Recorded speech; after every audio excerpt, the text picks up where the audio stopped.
Welcome back. If you've just joined us, you're watching the news at 10 live on Channels Television. A reminder of our top stories. Anger on the streets of Makurdi as youth demand justice over the killing of at least 33 persons by suspected headsmen in Benue State on Monday. At least 10 people killed and several others are injured as a suicide bomber sets off an explosive device in a mosque in Borno State. Youth in Anambra State take to the streets over alleged harassment by police. The state command says allegation is false. And deadly winter storm hits northern Europe, cutting power supply to thousands of homes and crippling transport.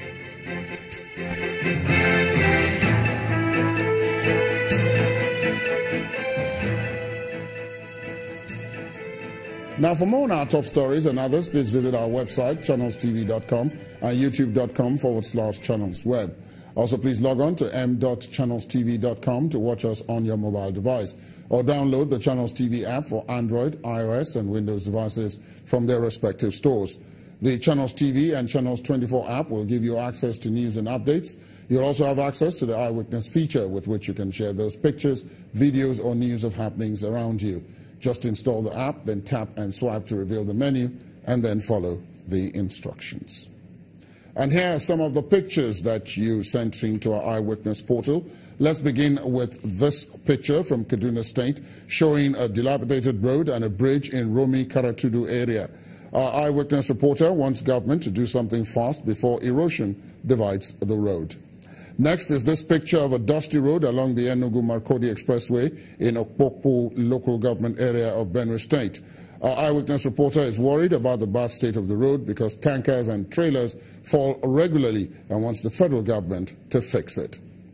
Finally is this picture of Charity bus stop in the Oshodi area of Lagos, showing a vegetable trader on the pedestrian bridge. According to our Eyewitness reporter, the bridge has been turned to a market and is obstructing movement. He wants relevant authorities to do something fast. We thank you for sending these pictures. Please don't forget that you too can report events around you as they happen. Just download the Channels TV free apps and follow the instructions. Now, as promised, let's get some more perspective on the matter of this most current power blackout. And joining me live from our Abuja studios is the Managing Director of the Transmission Company of Nigeria and Chairman, West African Power Pool, Mr. Usman Gur Mohammed. Good evening, Mr. Mohammed, and thank you for joining us on the News at 10. Yeah, good evening. Good evening. Now, could you give us an update on the situation, this incident that happened earlier on today? Where do we stand as at this night? Yeah, as at now, the restoration has power has been restored to all part of Nigeria. We have restored the supply to all part of Nigeria in less than 1 hour when the incident happened. You know, two things happened between yesterday and today. There was a fire outbreak on the Escravos Lagos gas pipeline that affected all the generations that are along the Lagos axis, including Egbin, Omotosho, Olorunshogo 1 and 2, and Paras.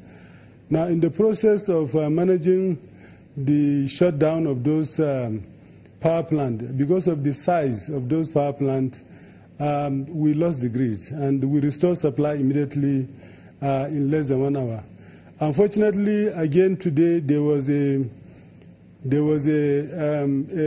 trip on the Ikotebene Odupani line, and that trip also led to the cutting off of the generation of Odupani power plant.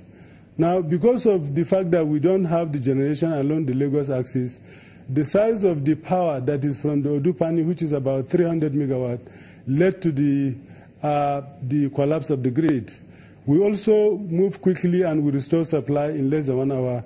All over the country, we have restored supply.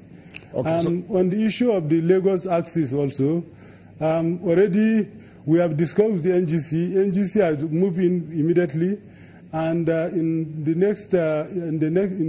less than 24 hours, according to how we agree with them, they will fix the gas pipeline that was destroyed, I think, by bushfire. So supply will be restored to all parts of the country. So I don't think there's a big issue for us to worry about. All part of Nigeria has supply now. But the full supply that we get at our peak will be restored by tomorrow, by the grace of God. All right, then. Now, let me take you on a more general note, since you've addressed the issue of this particular incident. Transmission appears to be the weakest link in the chain now, especially with these repeated incidents and so on. What is being done at this point to address the general transmission challenge? What is the state, for example, of our transmission infrastructure? Yeah, I don't know where you get this information, but reality, really, transmission is not the weakest side of the power chain. If you can correct me if I'm wrong, but that's what we are told. Yeah, if you look at this infringement that happened, you know, it happened. It was not actually transmission that caused it. All the two incidents. One is a power plant. The other one is a gas pipeline. But I also want to tell you that there are a lot of investment that has taken place in transmission. Transmission is no longer the weakest link, as it used to be said. But you know, the power business is a chain. And the chain, all of them are connected to each other. So because the chain is connected to each other, what transmission can transmit will depend on the load that is connected. But if you look at the system from the time I even came in February. From February to December, we moved from 1,000 from 4,000 megawatts average grid peak to 5,000. So this shows you that in less than 1 year we have moved. And if you go back to the history also, you will see that even when this government came in, it was around 3,000 and it moved to 5,000, meaning in less than 2 years we have moved by about 2,000 megawatts.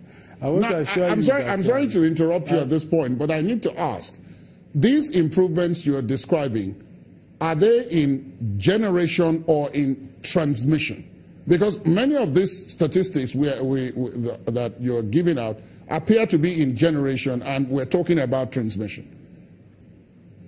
Yeah, I think all of them are improving. Generation is improving. It's only on the pace that each one is improving. If you look at generation and transmission at this stage, they are on the same level. All of us have the capacity to transmit and generate 7,000. The problem we have is with distribution. But even distribution, if you look at it, there's a significant improvement. When I told you that we have moved from the time I came in to now by 1,000 megawatt, it's distribution that moved. It was distribution that has been able to expand their capacity to that level. So we are moving. And there are several initiatives that government has put in place, even to support the distribution companies, to ensure that we pick more load. If you look at even the declaration of eligible customer that was done by the Honorable Minister of Power is geared towards that. And there are several other initiatives that government is putting in place to support the distribution companies to pick more load. For transmission, you know, you are aware that we have in place a transmission rehabilitation and expansion program, which is supported by the Honorable Minister of Power, which we have put in place and has attracted a lot of investment from donors. We have in place about $1.5 billion, and we never had this kind of investment in transmission in the history of Nigeria. And that will expand the transmission capacity in the next 3 to 4 years to about 20,000 megawatts. And that will also stabilize the grid. We are moving towards a grid that is stable. If you look at from May 22nd from May 22nd, we stabilized the grid frequency to a level that has never been achieved in the last 20 years. So we are moving. We have not. We are moving, and every part of the chain is moving, including the distribution. But I think more need to be done on that side, and I think government is looking into it. All right, then. Thank you very much. Also, they are looking into it. Thank you very much, Mr. Usman Gur Mohammed, Managing Director of the Transmission Company of Nigeria. The Supreme Court has fixed January the 15th for judgment in the case of a former Speaker of the Lagos State House of Assembly, Mr. Adeyemi Ikuforiji, who is accused of fraud to the tune of 500 million naira. The Apex Court, after concluding the hearing of the case, will determine whether or not Mr. Ikuforiji should be tried afresh, as ordered by the Court of Appeal. The former Speaker had earlier been discharged of the fraud charges by Justice Ibrahim Buba of the Federal High Court in Lagos on the ground that the Economic and Financial Crimes Commission failed to establish a proper case against him. Dissatisfied with Justice Buba's ruling, the anti-graft agency appealed the judgment, and the Court of Appeal in November of 2016 overturned Justice Buba's verdict and ordered that Mr. Ekuforiji be tried afresh by another judge. The Apex Court also dismissed an appeal filed by Mr. Ekuforiji's ex-aide, Mr. Oyebode Atoebi, with whom he was charged on the alleged fraud. The EFCC, in its submission before the Supreme Court, contended that Justice Buba erred in law when he pronounced that the charges against Mr. Ekuforiji and Atoebi were incompetent because they were brought under the Money Laundering Act of 2004, said to have been repealed by the Money Laundering Act of 2011. It's a day of protests in Umunze community in Orumba South local government area of Anambra State as youth in the area took to the streets in protest against alleged harassment and unlawful arrests by policemen and the state command.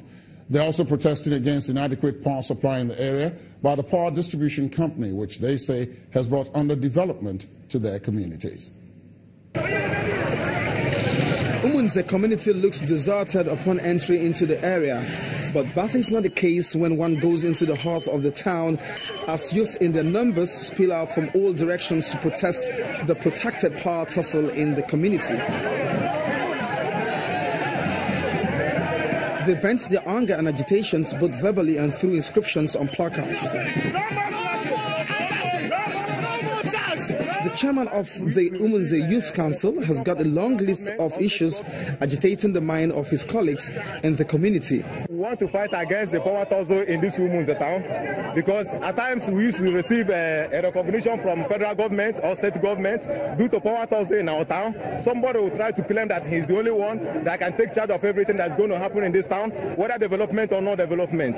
So, and we don't want such power tussle again to continue in this land. The vice chairman also points to the non-inclusiveness of Umunze people in the scheme of things at the Federal College of Education Technical. If you look at our placards, you will see where we write indigenous provost. For long, Federal College of Education here, we have not been able to produce even single indigenous provost here. And we have all it takes to be there. We have doctors, we have professors here, we have all of them here. But in a situation like that, a group of people will try to use their personal interests to downgrade the interests of the masses. We say no to that. The protesting youths make a stop over at the palace of the traditional ruler, who sends message across to them that he is in full support of the demand, urging them to see to the conduct of the town union elections, adding that they are the ones that will help set the community on the right track. At the local government secretariat, the chairman is not present, but not deterred, they move over to the police station where they condemn alleged illegal arrests of youths of the community over nothing. The State Commissioner of Police speaks on the matter. I'm not aware of any illegal arrest, but however, the police, they don't act arbitrary, they don't make arrests arbitrary. There must be a complaint, and upon that complaint, the police will move in and then effect arrest. The youths rounding off their protests pray for peace and progress of the town. They also announced that the town union election will be conducted in the month of January to activate progress in the community.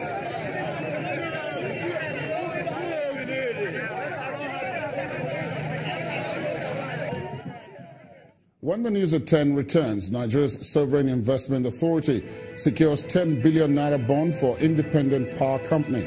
That'll be on the business news. Please join us again.